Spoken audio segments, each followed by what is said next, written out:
मुंबई की भीड़भाड़ वाली सड़कों से दूर एक शांत इलाके में राज और प्रिया का सुंदर घर था। ये एक 2 मंजिला बंगला था जिसकी सफेद दीवारें चांदनी रात में चमकती थी। राज एक सफल व्यवसायी था। उसकी कंपनी शहर की सबसे बड़ी कंस्ट्रक्शन कंपनियों में से एक थी। लेकिन सफलता की ऊंचाई पर पहुंचने के लिए राज ने कई रास्ते अपनाए थे, कुछ सही कुछ गलत। पैसे की चमक में उसने कई बार अपनी अंतरात्मा की आवाज को दबा दिया था। छोटे व्यवसायियों को बर्बाद करना, रिश्वत देना, गरीबों की जमीन हड़पना, ये सब राज के लिए सिर्फ बिजनेस था। प्रिया, मैं ऑफिस से आ गया। आज बहुत थका हुआ हूँ। वो पटेल का प्रोजेक्ट आखिरकार मेरे नाम हो गया। अच्छा, लेकिन राज, मैंने सुना है कि पटेल साहब को धोखे से उस जमीन से बेदखल किया गया है। क्या ये सच है? प्रिया एक सीधी साधी और ईमानदार महिला थी। वो अक्सर राज के व्यवसाय के तरीकों पर सवाल उठाती थी, लेकिन राज हमेशा उसे टाल देता था। तुम इन सब बातों में मत पड़ो प्रिया। बिजनेस की दुनिया ऐसी ही होती है। यहाँ सेंटिमेंट के लिए कोई जगह नहीं है। जो ताकतवर है वही टिकता है। लेकिन राज, गलत तरीके से कमाया गया पैसा कभी सुख नहीं देता। मेरी दादी कहती थी। बस करो प्रिया, मुझे तुम्हारी दादी की कहानियां नहीं सुननी है। मुझे सिर्फ आराम चाहिए। मैं सोने जा रहा हूँ। प्रिया ने एक गहरी सांस ली। वो जानती थी कि राज धीरे धीरे अपनी मानवता खोता जा रहा था। पैसे ने उसे एक अलग ही इंसान बना दिया था। वो रात प्रिया ने भगवान से प्रार्थना की कि राज को सही रास्ता दिखाए। रात की 11 बजे थे। राज अपने किंग साइज बेड पर लेट गया। एसी की ठंडी हवा, मुलायम गद्दे और महंगी चादरें, सब कुछ था उसके पास। लेकिन मन में एक अजीब सी बेचैनी थी जिसे वो नजरअंदाज कर रहा था। प्रिया भी उसके बगल में लेट गई। राज, सो गए? नहीं, नींद नहीं आ रही। न जाने क्यों आज मन बहुत अशांत है। शायद तुम्हारा विवेक तुमसे कुछ कहना चाह रहा है। तुम भी ना प्रिया। चलो अब सो जाओ। धीरे धीरे रात गहराती गई। 12 बजे, फिर 1 बजा, फिर 2 बजे। राज की आंखें बंद थीं, लेकिन नींद कोसों दूर थी। ठीक 1:45 बजे राज को एक अजीब आवाज सुनाई दी, जैसे कोई दरवाजे पर दस्तक दे रहा हो। ये क्या आवाज है? राज ने आंखें खोली और घड़ी देखी। 2:50 हो रहे थे। फिर वही आवाज। राज, ये कौन दरवाजा खटखटा रहा है सर? मुझे नहीं पता। शायद हवा से कोई खिड़की खुल गई होगी। लेकिन आवाज खिड़की से नहीं, बल्कि नीचे के मुख्य दरवाजे से आ रही थी, और अब वो और तेज हो गई थी।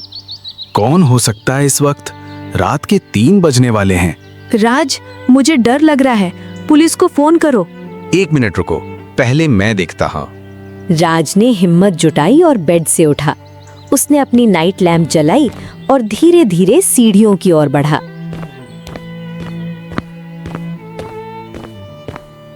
दरवाजे की दस्तक अब और भी जोरदार हो गई थी। घड़ी में ठीक 3 बज गए थे। कौन है? इस वक्त कौन आया है? लेकिन दरवाजे के पीछे से कोई जवाब नहीं आया, बस वही दस्तक की आवाज। राज ने अपनी पत्नी प्रिया को देखा, जो सीढ़ियों के ऊपर खड़ी डरी हुई थी। राज, दरवाजा मत खोलो, कुछ गड़बड़ है। लेकिन राज ने दरवाजे की चेन खोली और धीरे से दरवाजा खोला। बाहर अंधेरे में एक बूढ़ा आदमी खड़ा था। उसके कपड़े फटे हुए थे, बाल बिखरे हुए थे और चेहरे पर झुर्रियों का जाल था। लेकिन उसकी आंखें एक अजीब चमक से भरी थी। क्षमा करें बेटा, क्या मुझे एक रात के लिए यहाँ रुकने की इजाजत मिल सकती है? क्या? रात के 3 बजे? आप कौन हैं और यहाँ क्या कर रहे हैं? मैं एक राहगीर हूँ। भटक गया हूँ, बहुत थक गया हूँ और भूखा भी हूँ। कृपया मुझे थोड़ी मदद कर दें। देखिए बाबा, यहाँ से 2 किलोमीटर दूर एक धर्मशाला है। आप वहाँ जाइए। मैं आपको इस वक्त घर में नहीं रख सकता। बेटा, मुझ में इतनी शक्ति नहीं बची है कि मैं 2 किलोमीटर चल सकूं। बस एक रात, सुबह होते ही मैं चला जाऊंगा। राज, उसे अंदर आने दो। बेचारा बूढ़ा आदमी है, ठंड भी बहुत है बाहर। प्रिया, तुम्हें पता है इस वक्त कोई अजनबी को घर में बुलाना कितना खतरनाक हो सकता है? मैं कोई चोर या डाकू नहीं हूँ बेटा, बस एक बेसहारा बूढ़ा आदमी हूँ। देखो, मेरे पास कुछ भी नहीं है। राज प्लीज, हमारे घर में इतने कमरे खाली पड़े हैं, एक रात के लिए इसे रुकने देते हैं। ठीक है, लेकिन सिर्फ एक रात। सुबह होते ही आपको जाना होगा। धन्यवाद बेटा, भगवान तुम्हारा भला करे। राज ने अनमने मन से बूढ़े आदमी को अंदर आने दिया। प्रिया ने उसे नीचे के एक गेस्ट रूम में ठहरा दिया और उसके लिए खाना गर्म करके लाई। बूढ़े आदमी ने भूखे की तरह खाना खाया। फिर प्रिया ने उसे कमरे में आराम करने के लिए कहा। राज और प्रिया वापस अपने कमरे में चले गए। प्रिया, मुझे ये सब अच्छा नहीं लग रहा। वो बूढ़ा आदमी कुछ अजीब है। राज, तुम बेकार में परेशान हो रहे हो। वो बेचारा सिर्फ मदद मांग रहा था, हमें उसकी मदद करनी चाहिए थी। हाँ, जो भी हो, अब सो जाओ। सुबह मैं उसे यहाँ से भेज दूंगा। लेकिन राज को नींद नहीं आई। उसे लगातार वो बूढ़े आदमी की चमकदार आंखें याद आ रही थीं। वो आंखें जैसे उसकी आत्मा में झांक रही थीं। आखिरकार करीब 4 बजे उसे नींद आ गई। लेकिन ये कोई सामान्य नींद नहीं थी। राज को एक अजीब सा सपना आने लगा। वो खुद को एक अंधेरी जगह पर पाया। चारों ओर घना कोहरा था। ये मैं कहाँ हूँ? हेलो, कोई है? तभी उस कोहरे में से वही बूढ़ा आदमी प्रकट हुआ, लेकिन अब वो अलग दिख रहा था। उसके चारों ओर एक सफेद रोशनी थी। राज, तुम्हें अपने जीवन को देखना होगा। क्या मतलब? आप कौन हैं? ये सब क्या है? मैं वो हूँ जो तुम्हें सत्य दिखाने आया हूँ। चलो मेरे साथ आओ। बूढ़े आदमी ने अपना हाथ राज की ओर बढ़ाया। राज ने डरते डरते उसका हाथ पकड़ लिया और अचानक वे दोनों एक अलग ही जगह पर पहुंच गए। ये तो वो जगह है जहाँ 15 साल पहले मेरा पहला ऑफिस था। राज ने देखा कि वो अपने पुराने छोटे से ऑफिस के सामने खड़ा है। वहाँ एक युवा राज दिख रहा था जो अपने पहले क्लाइंट से बात कर रहा था। याद है ये दिन? हाँ, ये वो दिन था जब मुझे मेरा पहला बड़ा प्रोजेक्ट मिला था। और तुमने क्या किया था? राज ने देखा कि युवा राज अपने साथी राकेश को धोखा दे रहा था। राकेश ने ही उस प्रोजेक्ट के लिए क्लाइंट का संपर्क दिया था, लेकिन राज ने सारा क्रेडिट खुद ले लिया और राकेश को बाहर कर दिया। मैंने तो बस बिजनेस किया था। बिजनेस या विश्वासघात? राकेश तुम्हारा सबसे अच्छा दोस्त था। उसने तुम पर भरोसा किया था। फिर दृश्य बदल गया। अब राज खुद को 10 साल पहले देख रहा था। वो एक गरीब किसान से जमीन खरीद रहा था। और ये याद है? हाँ, ये रामू काका थे। मैंने उनसे उनकी जमीन खरीदी थी। खरीदी या छीनी? तुमने उन्हें बताया था कि वो जमीन बंजर है और कोई काम की नहीं। तुमने उन्हें सिर्फ 5 लाख रुपए दिए, लेकिन तुम जानते थे कि उस जमीन की असली कीमत 5 करोड़ रुपए थी। मैंने कानूनी तरीके से खरीदा था। कानूनी? हाँ, लेकिन नैतिक? रामू काका ने वो पैसे अपनी बेटी की शादी में लगा दिए। आज वे सड़क पर भीख मांग रहे हैं। उनके पास रहने के लिए छत नहीं है। राज का दिल भारी हो गया। उसे पहली बार अपने कामों का असली असर दिख रहा था। मुझे नहीं पता था। तुम जानना ही नहीं चाहते थे राज। तुम्हें सिर्फ पैसे से मतलब था। फिर दृश्य फिर बदल गया। अब राज ने देखा कि वो 5 साल पहले एक छोटे ठेकेदार मनोज से मिल रहा है। और ये मनोज, तुम्हें याद है इसने क्या मांगा था? राज को याद आया। मनोज एक ईमानदार ठेकेदार था जिसने राज से अपने काम का पूरा पेमेंट मांगा था, लेकिन राज ने उसे सिर्फ आधा पेमेंट दिया और बाकी के लिए कोर्ट में जाने की चुनौती दे दी। मनोज गरीब था, वो महंगे वकील नहीं रख सकता था। मुझे अफसोस है। अफसोस? मनोज ने अपना पूरा कर्ज चुकाने के लिए आत्महत्या कर ली थी। उसकी पत्नी और 2 छोटे बच्चे आज भी उसका इंतजार करते हैं। राज के घुटने कमजोर पड़ गए। वो जमीन पर बैठ गया। नहीं, मैं नहीं जानता था। तुम जानना ही नहीं चाहते थे राज। तुमने कभी पीछे मुड़कर नहीं देखा कि तुम्हारे कदमों से कितने लोग रौंदे गए। तुमने सिर्फ अपने सपने देखे, अपनी महत्वाकांक्षाएं देखीं। दूसरों के दर्द को तुमने कभी महसूस नहीं किया। मैं एक राक्षस हूँ। मैंने इतने लोगों की जिंदगियां बर्बाद कर दी। राज रोने लगा। उसके आंसू जमीन पर गिर रहे थे। अभी भी वक्त है राज। अभी भी तुम बदल सकते हो। अभी भी तुम अपनी गलतियों को सुधार सकते हो। कैसे? मैं इन सब की भरपाई कैसे कर सकता हूँ? दिल से चाहो तो हर गलती सुधारी जा सकती है, लेकिन पहले तुम्हें अपने अहंकार को छोड़ना होगा। तुम्हें विनम्र बनना होगा। तुम्हें दूसरों की पीड़ा को समझना होगा। तभी अचानक राज की नींद खुल गई। वो पसीने से लथपथ था। बाहर सुबह की पहली किरण आ रही थी। राज, तुम ठीक हो? तुम पसीने से भीग गए हो। प्रिया, वो बूढ़ा आदमी वो कहाँ है? नीचे गेस्ट रूम में होगा। क्या हुआ? राज तेजी से नीचे भागा, लेकिन गेस्ट रूम खाली था। बिस्तर वैसा का वैसा था, जैसे किसी ने उसे छुआ ही नहीं। बूढ़ा आदमी गायब था। ये कैसे हो सकता है?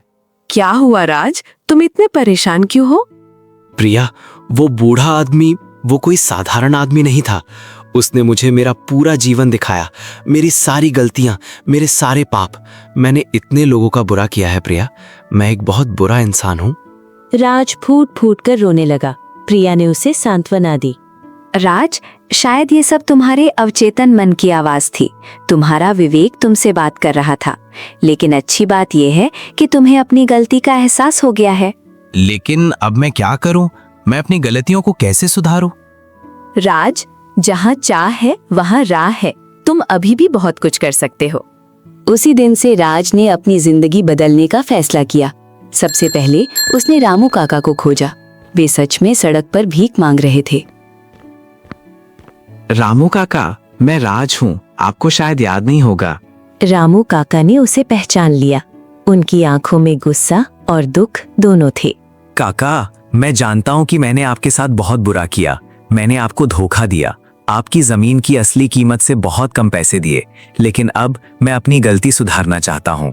राज ने रामू काका को उस जमीन की असली कीमत के पैसे दिए, 5 करोड़ रुपए। साथ ही उनके लिए एक अच्छा घर भी खरीदा। फिर राज ने मनोज की विधवा को खोजा। वो और उसके 2 बच्चे एक छोटे से किराए के मकान में रह रहे थे। नमस्ते, आप मनोज जी की पत्नी हैं? महिला ने डरते हुए हाँ में सिर हिलाया। मैं राज हूँ। आपके पति ने मेरे लिए काम किया था। मैंने उन्हें उनका पूरा पेमेंट नहीं दिया था, वो मेरी वजह से। राज की आवाज हराए। मुझे माफ कर दीजिए। मैं जानता हूँ कि मेरी माफी से आपके पति वापस नहीं आएंगे, लेकिन मैं आपके और आपके बच्चों की जिम्मेदारी लेना चाहता हूँ। राज ने मनोज की पत्नी को 1 करोड़ रुपए दिए और उनके बच्चों की पढ़ाई का पूरा खर्च उठाने का वादा किया। इसके बाद राज ने अपने पुराने दोस्त राकेश को खोजा। राकेश एक छोटी सी कंपनी में काम कर रहा था। राकेश, मैं जानता हूँ तुम मुझसे बात नहीं करना चाहोगे, लेकिन प्लीज मुझे एक मौका दो। राकेश ने उसकी ओर देखा। उसकी आंखों में अभी भी वो पुराना दर्द था। मैंने तुम्हारे साथ बहुत बुरा किया। तुमने मुझ पर भरोसा किया और मैंने तुम्हें धोखा दिया। मैं तुम्हारी दोस्ती के काबिल नहीं था, लेकिन अब मैं अपनी गलती सुधारना चाहता हूँ। राज ने राकेश को अपनी कंपनी में 50% शेयर देने का ऑफर दिया। ये तुम्हारा हक था राकेश। मैंने जो कुछ भी बनाया वो तुम्हारी मदद से ही बना। अब मैं चाहता हूँ कि हम साथ मिलकर इस कंपनी को चलाएं, लेकिन इस बार सही तरीके से, ईमानदारी से। महीनों की मेहनत के बाद राज ने अपने सभी पुराने पापों का प्रायश्चित किया। उसने उन सभी लोगों को खोजा जिनका उसने नुकसान किया था और उनकी मदद की। 6 महीने बीत गए। राज ने अपनी कंपनी के तरीके पूरी तरह बदल दिए थे। अब वो हर काम ईमानदारी से करता था। उसने अपने सभी कर्मचारियों को अच्छी सैलरी दी, गरीब मजदूरों के लिए मुफ्त आवास की व्यवस्था की। उसने एक चैरिटी फाउंडेशन भी शुरू किया। राज, मैं तुम पर गर्व करती हूँ। तुमने सच में बदलाव ला दिया है। ये सब उस बूढ़े आदमी की वजह से हुआ प्रिया। उसने मुझे मेरा असली चेहरा दिखाया। मैं आज भी सोचता हूँ कि वो कौन था। तभी दरवाजे की घंटी बजी। प्रिया ने दरवाजा खोला। बाहर पड़ोसी रमेश खड़ा था। नमस्ते प्रिया जी, रात शाम है। हाँ, आइए अंदर। नमस्ते रमेश जी, कहिए कैसे आना हुआ? राज साहब, मुझे आपसे कुछ मदद चाहिए थी। मेरे बेटे को दिल की बीमारी है। ऑपरेशन के लिए 10 लाख रुपए चाहिए। मैंने सब जगह से पैसे जुटाने की कोशिश की, लेकिन सिर्फ 3 लाख ही इकट्ठा कर पाया हूँ। राज ने बिना एक पल गवाए अपनी चेकबुक निकाली। रमेश जी, आप चिंता मत करिए, मैं पूरा खर्च उठाऊंगा। आप अपने बेटे का इलाज कराइए। सच में राज साहब, मैं आपका ये एहसान कभी नहीं भूलूंगा। लेकिन मैं ये पैसे कर्ज के तौर पर ले रहा हूँ। मैं धीरे धीरे लौटा दूंगा। नहीं रमेश जी, ये कोई कर्ज नहीं है, ये मेरा फर्ज है। एक इंसान का दूसरे इंसान के प्रति फर्ज। रमेश की आंखों में आंसू आ गए। उसने राज को गले लगा लिया।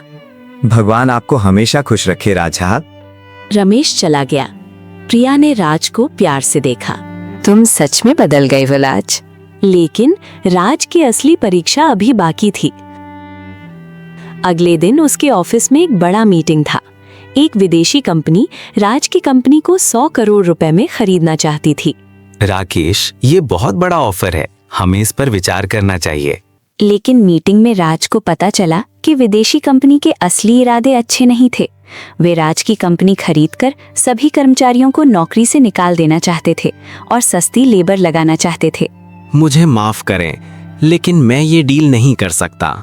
मेरे कर्मचारी मेरे परिवार की तरह हैं। मैं उनके साथ विश्वासघात नहीं कर सकता। विदेशी कंपनी के प्रतिनिधि हैरान रह गए। पैसा सब कुछ नहीं है, रिश्ते, विश्वास और इंसानियत ज्यादा महत्वपूर्ण है। राज ने वो ऑफर ठुकरा दिया। राकेश को राज पर बहुत गर्व हुआ। उसी रात राज अपने घर में बैठकर सोच रहा था।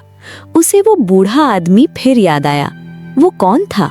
वो कहाँ से आया और कहाँ गायब हो गया? तभी दरवाजे की घंटी बजी। राज ने घड़ी देखी। रात के ठीक 3 बज रहे थे। प्रिया, फिर से 3 बजे कोई आया है? कौन हो सकता है? पार्ट 2 चाहिए तो कमेंट करें।